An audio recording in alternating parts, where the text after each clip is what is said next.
বাসর রাতে বউ সেজে খাটে বসে আছি, কিন্তু তার আসার এখনো নাম নেই। ছেলেটিকে আমি এখনো দেখিনি, আর নামটাও জানি না। ছেলেটির বায়না ছিল বিয়ের আগে কেউ তাকে দেখবে না। শুনেছি ছেলেদের পরিবারে নাকি 10 নাকি 12টা বাড়ি আছে। ছেলেটি নাকি অনেক বড় লোক, সে একজন ইঞ্জিনিয়ার। আমি সেই কখন থেকে তার জন্য অপেক্ষা করতেছি। আমার ছেলেটিকে খুব খুব দেখতে ইচ্ছে করতেছে। কিছুক্ষণ পর দরজায় ঠাস করে আওয়াজ পেলাম, মনে হয় সে এসেছে, তাই আমি একটু নড়ে চড়ে বসলাম। কিছুক্ষণ পরে ছেলেটি রুমের ভেতরে ঢুকলো, লাইট লিভালো, তাই কেউ কারো মুখ দেখতে পাচ্ছি না। হঠাৎ ছেলেটি লাইট জ্বালালো, তাই আমি ওর দিকে তাকালাম। তাকিয়ে আমি তো অবাক। আমি বললাম, তুমি এখানে কি করে? তাহলে চিনতে পেরেছিস? আমি বুঝেছি এই 5 বছরেই হয়তো চিনতে পারবি না। তার মানে তোমার সাথে আমার বিয়ে হয়েছে? আমার সাথেই তোর বিয়ে হয়েছে। আমি দেখতে পেলাম আবিরের চোখ লাল, হয়তো ও প্রতিশোধ নেওয়ার জন্য আমাকে বিয়ে করেছে। আমি ভয়ে ভয়ে বললাম, আমাকে তুমি কেন বিয়ে করলা? কেন বিয়ে করেছি তাহলে দেখ। আমি ওর কাছে চলে গেলাম, তারপরে আমি ওকে খাটে শুইয়ে দিলাম, তারপরে ওর উপরে ঝাঁপিয়ে পড়লাম। প্লিজ আমাকে ছেড়ে দাও, আমার কিন্তু লাগতেছে। তাই এটা তো কিছুই না, কেবল তো শুরু। তোকে আমি বিয়ে করেছি শুধু এইগুলো করব তার জন্য। তারপরে 6 মাস পরে ছেড়ে দিব। আমার মনের আশাটা মিটিয়ে তোর অত্যাচারগুলো আজও আমাকে ভালোভাবে ঘুমাতে দেয় না। মনে পড়ে কি সেই পুরনো কথা? প্লিজ আমাকে ছেড়ে দাও। তাই ছেড়ে তো দিব, কাজগুলো আগে করে নেই তারপরে। আবির, আমার সারা শরীরে ব্যথা পাচ্ছি। এখন ভালোতে সবকিছু খুলে ফেল। আমি এগুলো কিছুই করব না। এই বলে আমি ওর বুকের উপরের কাপড়টা সরিয়ে নিলাম, তারপরে ওর ঠোঁট আর আমার ঠোঁট এক করে দিলাম। আমি আর পাচ্ছি না, আমার অনেক ব্যথা লাগতেছে। প্লিজ এবার ছেড়ে দাও। তোকে তো পারতেই হবে। তুই আমার সাথে কি করেছিলি তা কি তোর মনে পড়ে না? আমি কিসের ভুল ছিল? শুধু তোকে আমি ভালোবেসেছিলাম, তাই না? আমি তোমার সাথে অনেক কিছু করেছি, এবারের মতো আমাকে ক্ষমা করে দাও। তোর মতো মেয়েকে করব ক্ষমা? আমাদের প্রতিদিন ফুলসজ্জা হবে, তোকে তালাক দেওয়ার আগ পর্যন্ত। প্লিজ এইভাবে বলো না। আমি আবারও ঠোঁটের সাথে আমার ঠোঁট লাগিয়ে দিলাম, তারপরে হারিয়ে গেলাম ভালোবাসার মহামিলনে। আমি আর পারতেছি না। আমার কাজও শেষ, এখন যা সোফায় গিয়ে শুয়ে পড়। ওখানে অনেক শীত, আমি কিভাবে শুব? তোকে পারতেই হবে, তুই যাবি কিনা? আমি যাব না। হারামির বাচ্চা, বিছানা থেকে শুধু এইটুকু জেনে নে, আমি শুধু তোর সাথে এইগুলো করব, তাই তোকে বিয়ে করেছি। তারপরে যে সময় আমার মনে সব আশাটুকু মিটে যাবে, তখন তোকে ছেড়ে দিব। আমি ওখান থেকে নেমে সোফায় চলে আসি। সারা শরীর অনেক ব্যথা করতে আছে। আমি ভাবতেছি অবশেষে আমার এই দিনটি দেখতে হবে। তা আমি জীবনেও ভাবিনি, যাকে আমি অনেক অত্যাচার করেছি তার হাতে এগুলো আমি ভাবতে আছি। আর আমার কেমন যেন অনেক শীত লাগতেছে। আমি শুয়ে পড়ি। আপনারা ভাবছেন কি আমি ওর সাথে কেন এগুলো করছি জানতে চান? তার আগে আমার পরিচয়টা দেওয়া যাক। আমি আবির, এই শহরের নামকরা একজন ইঞ্জিনিয়ার। আমাকে চিনে না এমন কোনো মানুষ নেই। আর এই হলো ফারজানা, যার সাথে আমি এতক্ষণ অত্যাচার করেছি। আমি শুধু ওকে বিয়ে করেছি ওর অহংকার ভাঙার জন্য। ও হলো সবচেয়ে একটা অহংকারী মেয়ে। ওর জন্য আমার জীবনটা তছনছ হয়ে গিয়েছে। কেন ওর জন্য আমার জীবনটা এইভাবে তছনছ হয়ে গেছে, চলুন যাওয়া যাক সেই 5 বছর পিছনে। তখন আমি অনার্স প্রথম বর্ষে পড়তেছি। আমরা তখন অনেক গরিব ছিলাম, নুন আনতে পান্তা ফুরিয়ে যেত। ফারজানা ছিল আমার প্রথম ক্রাশ। ওকে আমি ইন্টার ফার্স্টে যে সময় পড়ি সেই সময় থেকে ওকে ভালোবেসে ফেলি, কিন্তু কোনো সময় বলতে পারিনি। একদিন আমি আর আমার একজন বন্ধু ক্লাসে বসে আছি। কিছুক্ষণ পরও বলল, কিরে, তোর নায়িকাকে কবে প্রপোজ করবি? মামা আমার তো ভয় করে কেমন জানো। তোর প্রপোজ করা লাগবে না, যেদিন অন্য কারো হয়ে যাবে সেদিন ঠিক পাবি। রাকিবও কি রাজি হবে? শালা বলে তো দেখ। যা, আগামীকালকে ওকে প্রপোজ করব। ঠিক আছে। আমি সব ক্লাস শেষ করে বাড়িতে চলে আসি। পরের দিন দোকান থেকে একটা গোলাপ ফুল নিয়ে কলেজে চলে আসি। এসে দেখি ফারজানা ওর বান্ধবীর সাথে বসে বসে কথা বলতেছে। তাই আমি ওকে ডাক দিলাম, কিছুক্ষণ পর ও আমার কাছে আসলো। কি ডাক দিলি কেন? তোকে না একটা কথা বলার ছিল। ধুর, কি কথা বল। তোর মতো ছেলের সাথে কথা বললে সবাই সন্দেহ করবে। এখন বল কি কথা। ফারজানা, আসলে আমি তোকে যে সময় ইন্টার ফার্স্টের ক্লাসে যে সময় দেখি তখন থেকে আমি তোকে ভালোবেসে ফেলেছি। এতদিন ভয়ের কারণে কিছু বলতে পারিনি। তুই আমার সারা জীবনের সঙ্গী হবি। কথাটা শুনে আমার অনেক হাসি পেল, তবু হাসি থামিয়ে বললাম, তাই নাকি? কেন আমাকে এত ভালো লাগে? জানি না, তবে আমি স্বপ্নে দেখেছি তুই আমার জীবন সঙ্গী। এ মা, তাই? তোর প্রপোজ আজ আমি গ্রহণ করব না। কালকে যদি তুই আমাকে কলেজের সবার সামনে প্রপোজ করতে পারিস তাহলে আমি তোকে ভালোবাসবো। আচ্ছা, তুই যেটা বলেছিস সেটাই হবে, আমি রাজি। আচ্ছা, এখন চলি রে। আমি ওখান থেকে বান্ধবীদের কাছে চলে আসতে না আসতেই সাথী বলল, কি রে, এত হাসছিস কেন? ওই ছোট লোকের বাচ্চা আমাকে বলে ভালোবাসে। তাই তো তুইও ওকে ভালোবাসবি। তোকে পাগলা কুত্তায় কামড়িয়েছে। কত ছেলে আমায় প্রপোজ করেছে, তাদেরকে আমি ফিরিয়ে দিয়েছি। আর ও তো এখন কি করবি? কালকে একটা নতুন খেলা খেলবো। কি খেলা বল আমাকে। তা কালকেই দেখতে পারবি। ওরে যে কালকে কি করব তা আছে শুধু আমার মনে মনে। দেখা যাবে তুই কেমন পারিস। চল ক্লাসে যাব। আমি ক্লাস করে বাড়িতে চলে আসি। তারপরে বিকেলবেলা একটা শার্ট কিনতে গেলাম। কারণটা হলো ওকে কালকে প্রপোজ করব, তাই সুন্দর দেখে একটা নীল শার্ট কিনলাম।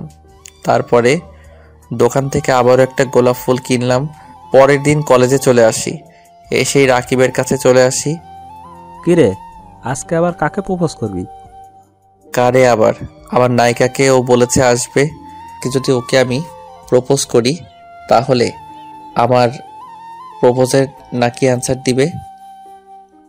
আবি দেখ, ফারজানা এসেছে। আচ্ছা দোস্ত, চলি রে, ওকে প্রপোজ করে নেই, তারপরে তোর সাথে কথা হবে। ঠিক আছে। আমি ফারজানার কাছে চলে আসি। কিছুক্ষণ পর ফারজানা বলল, তুই এসেছিস, চল ওখানে অনেক মানুষ আছে, ওখানে বলে প্রপোজ করবি। আমি ওর পিছন পিছন চলে আসি। একটু পর ফারজানা বলল, এখন প্রপোজ কর। আমি ওর সামনে হাঁটু গেড়ে বসে পড়ি। তারপরে আমি বললাম, ফারজানা আই লাভ ইউ। বলার সাথেই ফারজানা আমার কলার ধরে উঠিয়ে ঠাস ঠাস। কুত্তার বাচ্চা, তো সাহস কি করে হয় আমাকে প্রপোজ করার? আমার জ্বরের শব্দ শুনে সবাই আমাদের কাছে আসলো। একজন বলল, এখানে কি হয়েছে? আর ফারজানা বলল, এই হারামির বাচ্চা আমাকে বলে ভালোবাসে। ফারজানা, এসব কি? তুই তো বললি আজকে তোকে প্রপোজ করতে। ফকিরের বাচ্চা ফকির, তুই কি আমার বাবার বিষয় সম্পত্তি দেখেছিস তার জন্য আমাকে ভালোবেসেছিস? তোদের মতো ফকিরের খবর আমার ভালোই জানা আছে। ফারজানা, এগুলো কেমন কথা? তোর বাবার সম্পত্তির উপর আমার কোনো লোভ নেই। কুত্তার বাচ্চা, আবার মুখে মুখে কথা। এটি বলে ফারজানা আমাকে আরো 2-3টা চড় মারল। আমাকে রাকিব টেনে অন্য পাশে নিয়ে গেল। বলছি না, ও একটা অহংকারী মেয়ে, ওরা শুধু টাকাকে ভালোবাসে। আমি আর কিছুই বলতে পারলাম না। আমার শুধু চোখ বেয়ে পানি পড়তেছে। কি করব বুঝতেছি না। এখন কি করবি, বাড়ি যাবি? আমি বাড়িতে যাব।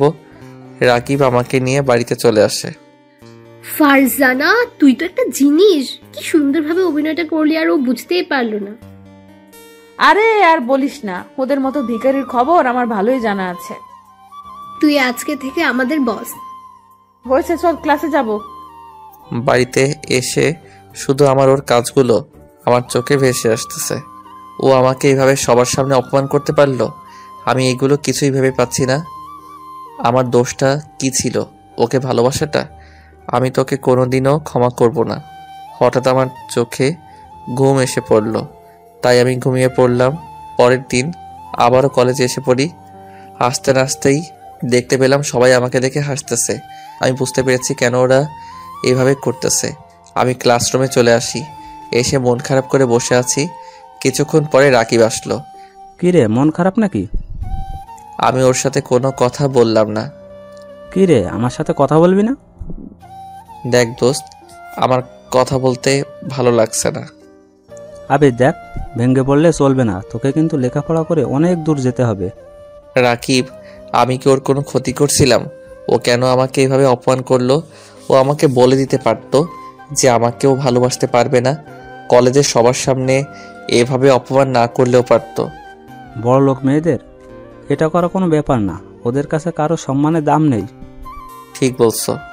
কিছুক্ষণ পর দেখতে পেলাম ফারজানা ও তার দলবল এসেছে। আমাকে দেখে ফারজানা ওর একটা বান্ধবীকে কানে কানে কি যেন বলতে লাগলো। সাথী, আজকে ওকে আবার কি করা যায়? আমার মাথায় একটা বুদ্ধি এসেছে, শোন। কি বল? এই ব্যাপার খারাপ না, অনেক ভালো একটা বুদ্ধি। তাহলে তো ওকে পরের বেঞ্চে বসানো লাগবে। দরকার হলে বসবো। আমি দেখতে পেলাম ওর আমাদের পিছনের বেঞ্চে এসে বসে পড়ল। আমি ওদের দেখে উঠতে যাব, এমন সময় স্যার আসলো। তাই আর ওখান থেকে ওঠা হয়নি। আমার সবাই স্যারের কথা শুনতে আসি। এর ভিতরে ফারজানা বলে উঠলো, স্যার, এই ছেলেটির গা দিয়ে গন্ধ আসতেছে, মনে হয় 10 দিনও গোসল করেনি। কথাটা শুনে ক্লাসের সবাই হেসে উঠল। আমি ফারজানাকে বললাম, ফারজানা, এইসব কি ধরনের কথা? যেটা সত্যি সেটাই তো বলতেছি স্যার। ওরে ওঠান, না হলে আমরা কিন্তু সবাই ক্লাস থেকে বের হয়ে যাব। কথাটা শুনে স্যার আমাকে বের করে দিল। আমিও বের হয়ে গেলাম। আমার শুধু চোখ বেয়ে পানি পড়তেছে। আমি বের হয়ে চোখ মুছতে মুছতে বাড়িতে চলে আসি। ফারজানা, ওর নামে এরকম মিথ্যা কথা বললি কেন? তুই ওর হয়ে দালালি করবি, তাহলে কিন্তু তোকেও বের করে দিব। সবাইকে আবির ভাবিস না, আমি কিন্তু আবিরের মতো না। ছেলেটিকে বোকা পেয়ে যা খুশি সেটা করা ঠিক না, ওকে? চুপ কর তো দালাল। কিছুক্ষণ পর আমি বাড়িতে চলে আসি। এসে শুয়ে শুয়ে কাঁদতে আসি আর ভাবতেছি যে কেন ওকে প্রপোজ করলাম আর ও আমাকে কেন এইভাবে শাস্তি দিতে আসে।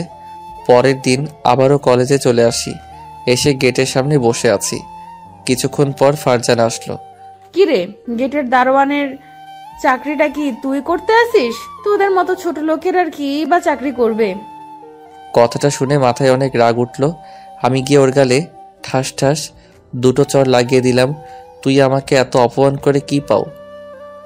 তুই আমার গায়ে হাত তুললি, কুত্তার বাচ্চা! তোকে তো আমি দেখে নিব। এটা বলে ফারজানা চলে গেল। আমিও রাকিবের সাথে ক্লাসের ভিতর চলে আসি।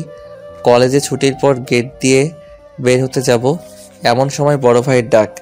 আমি তার কাছে চলে গেলাম। কিরে, তুই ফারজানার চর মারছিস কেন?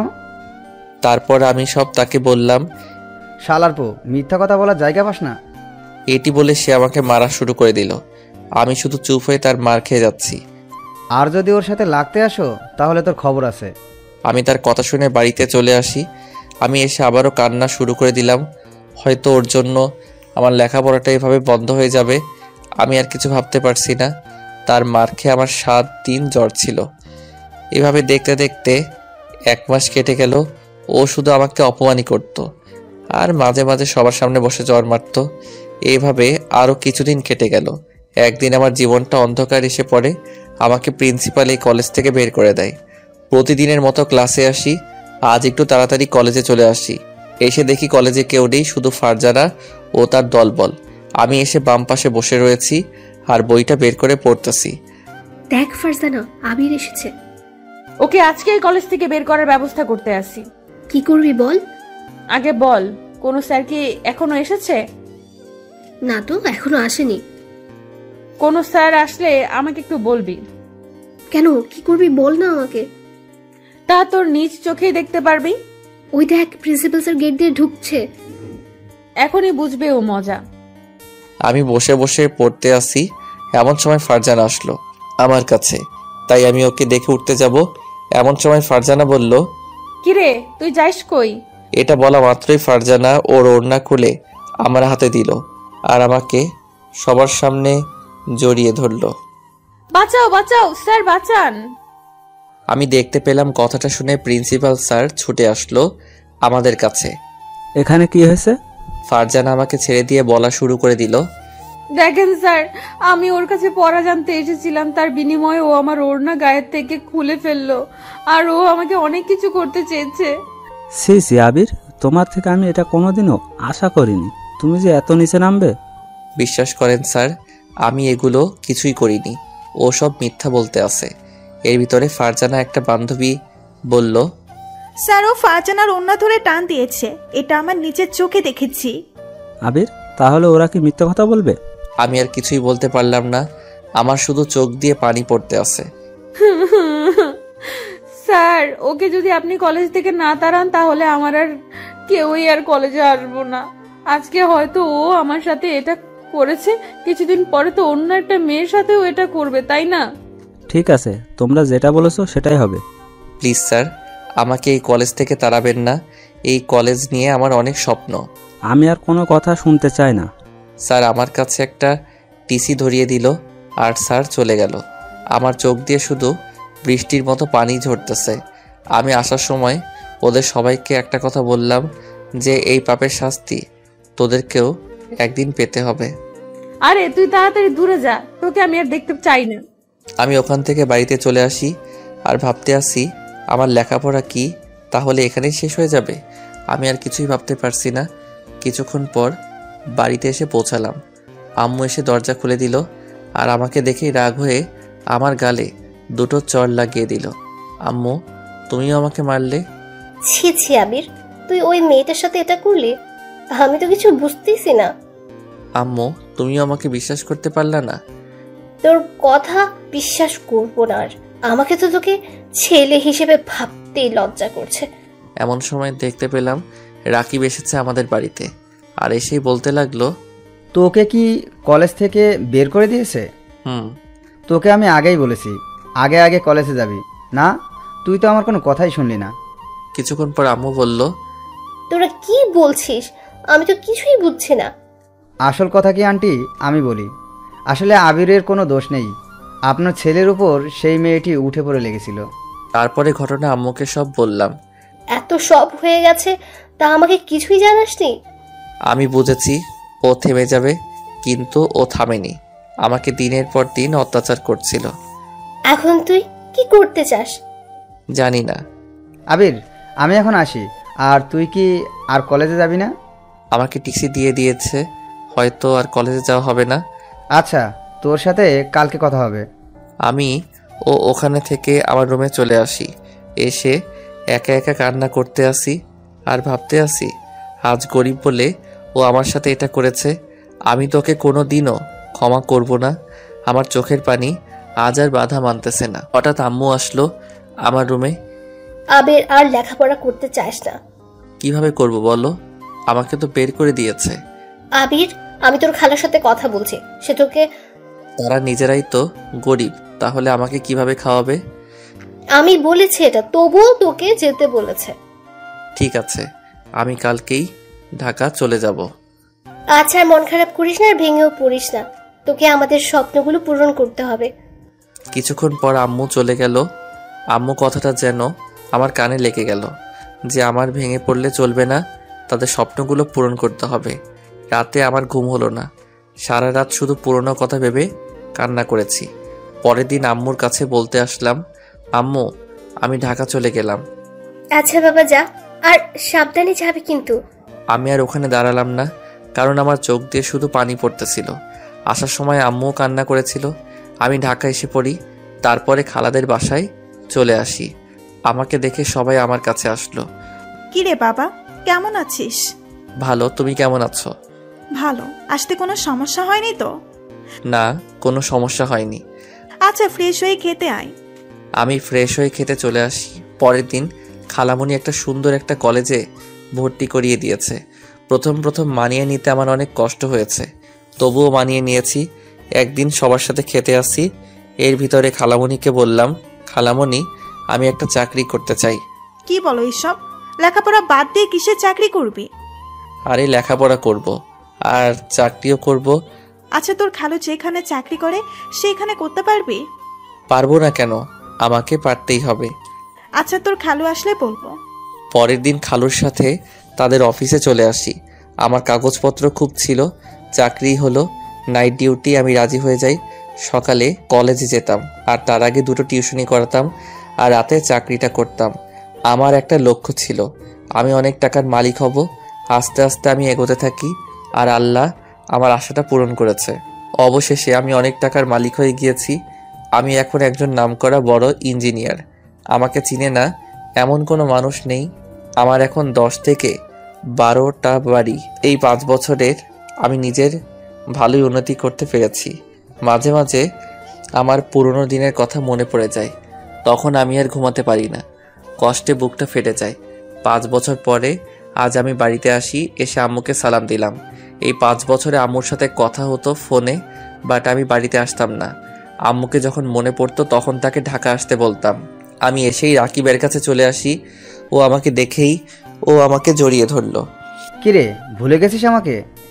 না রে দোস্ত, তোকে ভুলবো জীবনেও না। নিজে তো ভালোই উন্নতি করেছিস, এখন একটা বিয়ে করে নে। এত তাড়াতাড়ি না, আরো পরে। তুই তো বিয়ে করেছিস তাই না? করেছি তো। আচ্ছা রাকিব, ফারজানার কি বিয়ে হয়ে গেছে? হঠাৎ ফারজানার কথা কেন? আরে বল না বিয়ে হয়েছে কিনা। না, এখনো বিয়ে হয়নি। সত্যি তো? তাহলে আমি ওকে বিয়ে করব। আবির, এইগুলো তুই কি বলতে আসছিস? ও আমাকে এত অত্যাচার করেছে, আর ওকে যদি আমি ছেড়ে দেই তাহলে কেমন হবে? তুই এখন কি করতে চাস বলতো? তা তুই কিছুদিন পরেই দেখতে পারবি। আমি ওখান থেকে বাড়িতে চলে আসি, তারপরে আম্মুর কাছে চলে আসি। কিছু না খেয়ে গিয়েছিস কই? এই আম্মু, সামনে গেছিলাম। আচ্ছা আম্মু, একটা কথা বলি। কি কথা বল। আমার একটা মেয়েকে খুব পছন্দ হয়েছে। তাই নাকি? কোন মেয়ে রে বাবা? তারপরে আম্মুকে সব বললাম, সে রাজি হয়ে গেল।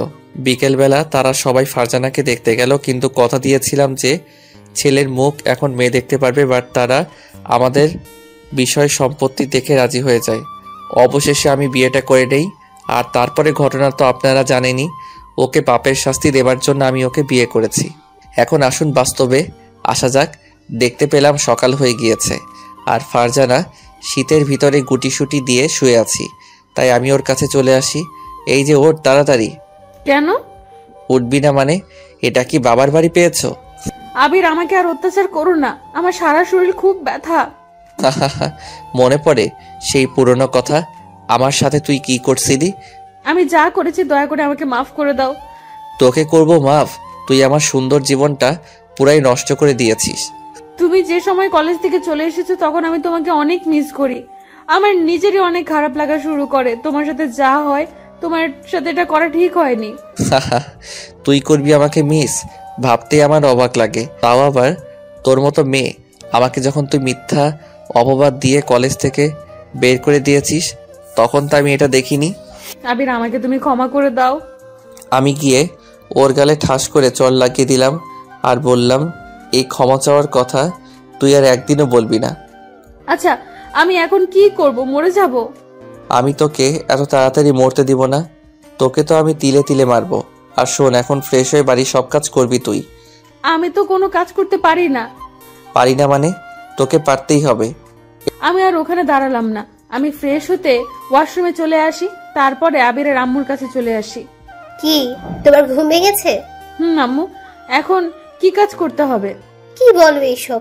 বাড়িতে এত কাজের লোক আর তুমি কি কাজ করবে? তবুও আমার কাজ করা লাগবে। তোমার কোনো কাজ করা লাগবে না। আর তুমি এই বাড়ির নতুন বউ, তার চেয়ে ভালো হবে তুমি আবিরকে নাস্তাগুলো দিয়ে আসো। আমি নাস্তা নিয়ে আবিরের রুমে চলে আসি। এসে দেখি আবির কাগজে সাইন করতে আসে। তাই আমি আবিরের কাছে চলে আসি। এই নাও তোমার নাস্তা। আমি নাস্তা দিতে গিয়ে সবকিছু কাগজে পড়ে যায়। আমি সরি বলতে যাব, সেই সময় আবির আমার চুল টেনে ধরলো আর আমার চুল ধরে মারা শুরু করলো। এটা তুই কি করলি? সরি, আমার হাত কেঁপে সবকিছু পড়ে গিয়েছে। তোকে আজ মেরেই ফেলবো। প্লিজ আবির, আমাকে ছেড়ে দাও, আমার অনেক কষ্ট হইতেছে। তুই জানিস এটা কত গুরুত্বপূর্ণ কাগজ, আর সবকিছু এইভাবে নষ্ট করে দিলি কেন? আমি বুঝতে পারিনি। এখন এইগুলো সব পরিষ্কার কর। আমি করতেছি। আমি সবকিছু পরিষ্কার করা শুরু করে দিলাম, আর চোখ বেয়ে পানি পড়তে আসে। হয়তো এটা আমার পাপের শাস্তি। আমি ওর সাথে বড় অন্যায় করেছি, হয়তো সেটারই শাস্তি দিচ্ছে। আমি সবকিছু পরিষ্কার করে বাহিরে চলে আসি। কিছুক্ষণ পরে আবির আসলো আর এসেই বলা শুরু করে দিল, আম্মু আজকে বাড়িতে কোনো কাজের লোক থাকবে না। কেন, কি হয়েছে? বাড়ির সব কাজ ফারজানা করবে। আবির, এগুলো কি বলো? ও না তোর বউ, ওকে কাজ করতে দিবি কেন? আমি আর কোনো কথা বলতে চাই না। সবাইকে আজ আমি ছুটি দিয়ে দিচ্ছি। আবির, কেন মেয়েটার সাথে এরকম করছিস? পুরোনো দিনের কথা যদি তোমাকে মনে করিয়ে দেই তাহলে হয়তো তুমিও ওর সাথে এই রকম করবে। কি কথা বল আমাকে। পরে কোনো এক সময় বলবো। কিছুক্ষণ পর ফারজানা বলল, ঠিক আছে, আমি সব কাজ করতে রাজি। মনে থাকে যেন এটা বলে আমি অফিসে চলে আসি। অফিসের সব কাজ শেষ করে সন্ধ্যা 7টার সময় বাড়িতে চলে আসি। এসে খাওয়া দাওয়া করে আমার রুমে চলে আসি। এসে দেখি ফারজানা সোফায় শুয়ে আছে, তাই আমি ওকে ডাক দিলাম। প্লিজ আবির, আজকে আমি অনেক ক্লান্ত, বাড়িতে অনেক কাজ করেছি, সারা শরীর ব্যথা। তুই আসবি কিনা? তোকে তো পাপের শাস্তি দিতে হবে, আরো যে কত কি হবে। আমি ওর কাছে চলে গেলাম আর যাবার সাথে সাথে ও আমার উপর ঝাঁপিয়ে পড়লো। আমারও শেষ, এখন যা, আমার কাজ শেষ। আবির, আমি উঠতে পারছি না। তবু তোকে উঠতে হবে। সোফায় আমি ঘুমাতে পারি না, রাতে আমার ঘুমাতে অনেক কষ্ট হয়। তোকে আমি বিয়ে করেছি তো এইগুলো করব, তাই আর 6 মাস পরে এমনিতেই ডিভোর্স হয়ে যাবি। তোকে শুধু একটা জিনিস বোঝানোর জন্য বিয়ে করেছি, কাউকে কষ্ট দিলে তার কেমন লাগে। আমি আগেই আমার ভুলগুলো বুঝতে পেরেছি। তুমি কলেজ থেকে চলে আসার পরে তখন আমি তোমার কথা শুধু মনে পড়তো। এখন আর ন্যাকা কান্না করা লাগবে না। আমি আবার সোফায় চলে আসি আর ভাবতে আসি, তাহলে কি আমাকে সত্যি সত্যি 6 মাস পরে ডিভোর্স দিবে? তাহলে আমি বাঁচবো কিভাবে? এগুলো ভাবতে ভাবতে আমি ঘুমিয়ে পড়ি। সকাল সকাল আবিরের ডাক। তোকে বলছি না এত সকাল পর্যন্ত ঘুমাবি না। তুই ঘুমালে বাড়ির এত কাজ করবে কে? আমি উঠতেছি। আর শোন, আমার আগে উঠতে হবে তোকে সব সময়। আর যদি আমি তোর আগে উঠি তাহলে তোর খবর আছে। এরপর থেকে আমি যদি তোর আগে উঠি তাহলে বুঝবি তুই শেষ। ঠিক আছে, এর থেকে আমি তোমার আগে উঠবো। এটা বলে আমি ফ্রেশ হয়ে কাজ করা শুরু করে দিলাম। কিছুক্ষণ পর শুনতে পেলাম আবির আমাকে ডাকতেছে, তাই আমি তাড়াতাড়ি ওর কাছে চলে আসি। ফারজানা, আমি অফিসে যাব, আমার শার্ট নিয়ে আয়। ঠিক আছে, আমি আনতে আসি। আমি ওর শার্ট আনতে গেলাম, কিছুক্ষণ পরে নিয়ে আসলাম। এই নাও। কি হলো? আমি আবার কি করলাম? হারামির বাচ্চা, তোকে শুধু শার্ট আনতে বলছি, সাথে প্যান্ট আনবে কে? সরি, আমি বুঝতে পারিনি। আর যদি একটা ভুল করো তাহলে তো গলা চেপে মেরে ফেলবো। আমি আবার প্যান্ট নিয়ে আসলাম ওর কাছে। কিছুক্ষণ পর ওকে দিয়ে দিলাম, তারপরে বললাম, এই কিছু খাবা না? সেটা আমি বুঝবো, তোর কিছু বলা লাগবে না। তুই এখন কাজ করতে যা। আমি গিয়ে আবিরের জন্য খাবার নিয়ে আসলাম, তারপরে বললাম, এগুলো খেয়ে নাও। আমি খাওয়া শুরু করে দিলাম। কিছুক্ষণ পর আমি বললাম, এগুলো কে রান্না করেছে? আমি রান্না করেছি। ওয়াক থু ওয়াক। কি হয়েছে? হারামির বাচ্চা, এগুলো কোনো খাবারের ভিতর পড়েছে? আমি সবকিছু ওর দিকে ছুঁড়ে মারলাম। আমি তো ভালোভাবেই রান্না করেছি। তাহলে এগুলো কি তোকে এর চেয়ে ভালো রান্না করা শিখতে হবে? ঠিক আছে। এটা বলে ফারজানা চলে গেল। আসলে খাবারটা অনেক ভালো হয়েছে। আমি তোকে অত্যাচার করব তার জন্যই এটা করেছি। আমি রেডি হয়ে অফিসে চলে আসি। আমি ছাদের এক পাশে দাঁড়িয়ে আছি আর আমার চোখ থেকে পানি পড়তেছে। আমি এখন কি করব কিছুই বুঝতে পারছি না। এইভাবে 1 মাস কেটে গেল। এই কয়দিনে আবির আমাকে অনেক অত্যাচার করেছে আর বাড়ির সব কাজ করাতে। কিন্তু আবির যখন ডিভোর্সের কথা বলে তখন আমার মনটা খারাপ হয়ে যায়। একদিন ঘর মুছতে আসছি, এর ভেতরে আম্মু আসলো আমার কাছে। ফারজানা, তোমাকে কাজ করতে আমি বারণ করেছি না? আম্মু, এটা আমার পাপের শাস্তি, আর কিছু না। আবির তোমার সাথে এরকম করে কেন বলো তো? আমি আবিরের সাথে যেটা করেছি ও আমার সাথে এটা করতে আসছে। তুমি কি করেছো আবিরের সাথে বলো তো? তা অনেক কথা, পরে কোনো সময় বলবো। আমাকে এখন বলতে হবে, আমি এখনই শুনবো। তারপর ঘটে যাওয়া সব ঘটনা আম্মুর কাছে বলা শুরু করে দিলাম। আম্মু, তোমার ছেলেকে আমি কলেজ থেকে তাড়িয়েছি আর ওকে মিথ্যা অপবাদ দিয়েছি। তাতে আবিরের কোনো দোষ ছিল না। আবির কলেজ থেকে যে সময় বের হয়ে এসেছে তখন আমি ওকে অনেক মিস করা শুরু করে দিলাম। প্রতিদিন আমার বান্ধবীর সাথে ওর কথা বলতাম। আমি নিজের ভুল যখন বুঝতে পারি তখন আমার অনেক খারাপ লাগে। আবির চলে আসার পরে আমি প্রতিদিন মন খারাপ করে বসে থাকতাম। একদিন আমার বান্ধবী বলল, কিরে ফারজানা, এভাবে মন খারাপ করে থাকো কেন? সাথী, আবিরের সাথে আমার এটা করা ঠিক হয়নি। যা হয়েছে বাদ দে তো। আমার শুধু ওর কথা মনে পড়তে আছে। কি করব বুঝতে আসি না। কেন যে এটা করলাম? ও শুধু আমার কাছে একটু ভালোবাসাই চেয়েছিল, তাই না? ভাবছি ওর কাছে ক্ষমা চাবো, কিন্তু ও বলে বাড়িতে চলে গিয়েছে। তুই কি ওর প্রেমে পড়ে গেছিস নাকি? জানি না, তবে যেভাবেই হোক আমাকে ওর কাছে ক্ষমা চাইতেই হবে। আচ্ছা, আসলে না হয় ক্ষমা চাবি। এখন চল, ক্লাসে যাব। ওকে আমাকে ক্ষমা করবে? চল, ক্লাসে যাব। এইভাবেই আমি আবিরকে মিস করা শুরু করে দিই। আর আমার মাঝে মাঝে অনেক খারাপ লাগতো। তারপরে আব্বু আমাকে অনেক জায়গায় বিয়ে ঠিক করে, বাট আমি রাজি হইনি। শুধু আমার একটাই আশা ছিল আমি আবিরের কাছে ক্ষমা চাবো। কিন্তু আব্বু একদিন বলেছে যে এই ছেলেকে বিয়ে না করলে সে নাকি মারা যাবে। আমি বিয়েতে রাজি ছিলাম না। তারপরে বিয়ে হয়ে গেল, আর বাসর ঘরে এসে দেখি আবিরের সাথেই আমার বিয়ে হয়েছে। আমি তখন অনেক খুশি হয়েছিলাম। যখন ও যে সময়ে এসব ধরনের কথা বলল, তখন আমার অনেক খারাপ লাগা শুরু করলো। আম্মু, আমি আবির সারা জীবন ধরে দাসী হয়ে থাকবো, তবুও যেন আমাকে ডিভোর্স না দেয়, তাহলে আমি আর বাঁচবো না। আচ্ছা দেখি আমি কি করতে পারি, আর তুমি কোনো চিন্তাই করো না। আম্মু প্লিজ, এটাও কি একটু বোঝায়েন? ও তো আমার একটা কথা শোনে না। আমি যতক্ষণ আছি ততক্ষণ তোমাকে কেউ ডিভোর্স দিতে পারবে না, আর এখন তোমার আর কোনো কাজ করা লাগবে না। না, আমি সব কাজই করি, তাহলে আবির রাগ করবে। আমি করতে বারণ করেছি না? কাজ করার লাগবে না, এখন তুমি রুমে গিয়ে শুয়ে পড়ো। আমি আমার রুমে চলে আসি। আমার রুমের পাশে একটা আলমারি, তাই আমি কি মনে করে জানো খুলতে লাগলাম। আলমারিটার ভেতর আমি একটা ডায়েরি দেখতে পেলাম। ডায়েরিটায় অনেক ধুলাবালি লেগে আছে, তাই আমি হাত দিয়ে মোছা শুরু করলাম। আমি ডায়েরিটা নিয়ে রুমে এসে শুয়ে পড়ি। মনে হয় ডায়েরিটা অনেক পুরনো। মনে মনে ভাবলাম কি আছে এই ডায়েরিতে। আমি ডায়েরিটা খোলা শুরু করে দিলাম। খুলে আমি তো অবাক। খুলে আমি আমার একটা ছবি দেখতে পেলাম, গোলাপি জামা পরা। আমি যে সময় ইন্টার ফার্স্ট ইয়ারের নবীন বরণের দিনে এই জামাটা পরেছিলাম। আমি কিছু লেখাপড়া শুরু করে দিলাম। আজ আবিরের ডায়েরি। আজ নবীন বরণ অনুষ্ঠান হইতেছিল। আমি তাকে দেখে আমার অনেক ভালো লাগছিল। মনে হয় ওর সাথে আমার কত বছরের পরিচয়। আমার শুধু তার কথাই মনে পড়ে, কিছুতেই তাকে ভুলতে পারছি না। চোখ বুঝলেই শুধু তার ছবিটা আমার চোখে ভেসে ওঠে। মেয়েটির নামও জানতে পারলাম না। সে কি আমাকে ভালোবাসবে? আমি তাকে আমার মনে জায়গা দিয়ে ফেলেছি। এখন বুঝতে পারলাম ডায়েরিটা কার। ডায়েরির পাতা পড়ে আমার চোখ থেকে পানি গড়িয়ে পড়লো। তাহলে ও আমাকে এতটাই ভালোবাসতো, আর আমি শুধু ওকে অপমানই করেছি। চোখ পড়লো ডায়েরির শেষ পাতায়। আবিরের ডায়েরি। ফারজান, আমি তো তোর কাছে একটু ভালোবাসাই চেয়েছিলাম। তার বিনিময়ে তুই আমাকে সবার সামনে অপমান আর মারধর করলি। অবশেষে তুই মিথ্যা অপবাদ দিয়ে কলেজ থেকে বের করে দিলি। আমি জীবনেও এটা ভাবতে পারিনি। তবে একটা কথা আজও শুনে রাখ, তোকে আমি কোনোদিনও ক্ষমা করব না। সারা জীবন তোকে ঘৃণা করেই যাব। আমার নিজের কাছে অনেক খারাপ লাগতেছে। আমি ওর সাথে এইভাবে করাটা ঠিক হয়নি। তাহলে ও কি আমাকে কোনোদিনও ক্ষমা করবে না? আমি ডায়েরির পাতা আর পড়লাম না। কারণটা হলো আমার অনেক খারাপ লাগতেছে। আমি ডায়েরিটা যথাস্থানে রেখে দিলাম। তারপরে শুয়ে পড়লাম। আমি এখন কি যে করবো এগুলো ভাবতে ভাবতে আমি ঘুমিয়ে পড়লাম।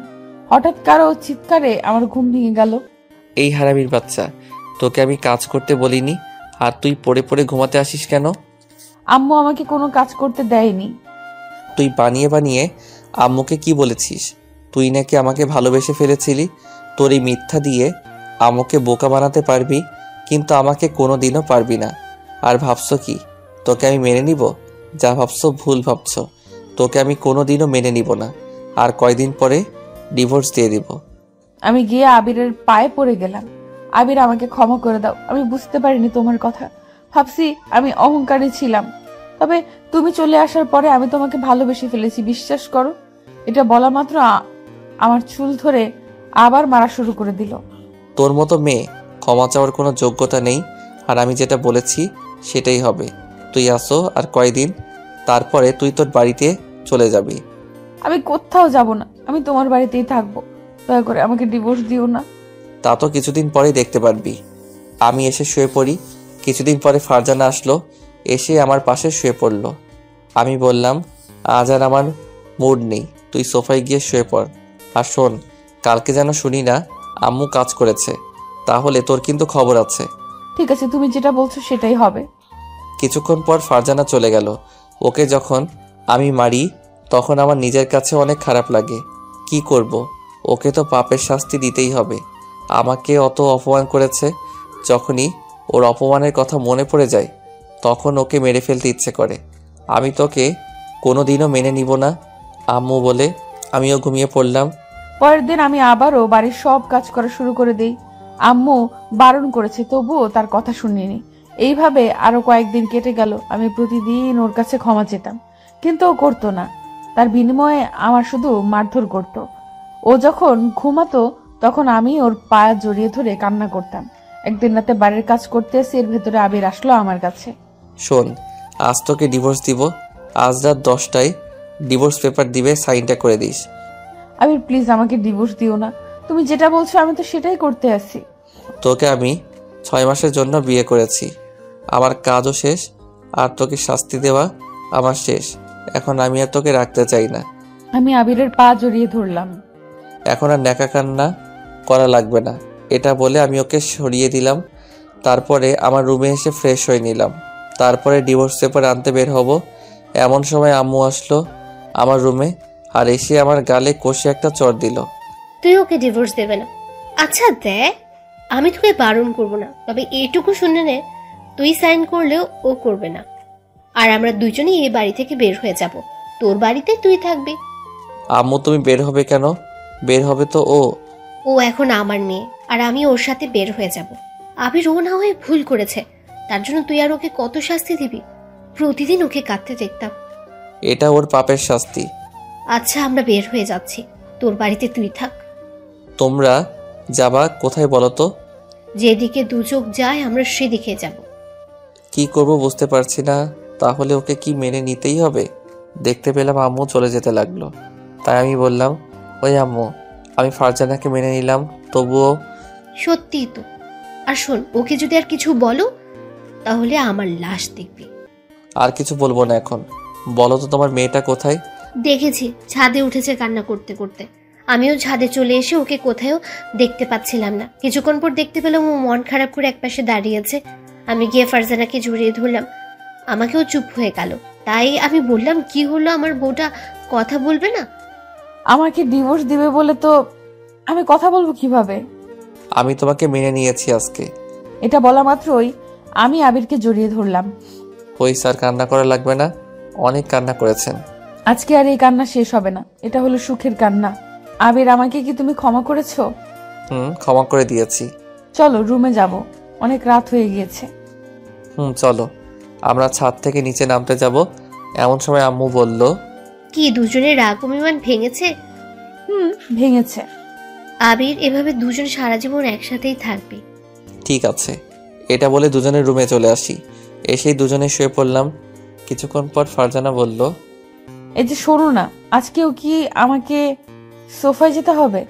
না গো পাগলি, আজ থেকে তুমি আমার সাথেই ঘুমাবে। তাই? দেখেছো কাউকে কষ্ট দিলে তার কেমন লাগে? এটা বলে আমাকে আর লজ্জা দিও না, আমি এখন সব বুঝতে পেরেছি।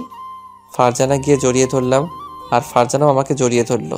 কিছুক্ষণ পর আমি বললাম, ওই বউ, আমাকে আজ একটু আদর করো না। এই শোনো, আজ না কাল করব। আজ সারা রাত দুজন এভাবে জড়িয়ে ধরে থাকবো। না, আমার এতে শুধু হবে না, আমার আদরও লাগবে। এই কাছে আসো আবির। কাছে আসার সাথে সাথে আমার ঠোঁট আর ওর ঠোঁট এক করে দিলাম। বাকিটার বললাম না, বেবি নিয়ে যেদিন ফিরবো সেদিন বলবো। এখন আপনারা যান, আর গল্পটা কেমন লেগেছে তা জানাতে ভুলবেন না। ধন্যবাদ সবাইকে আমাদের পাশে থাকার জন্য।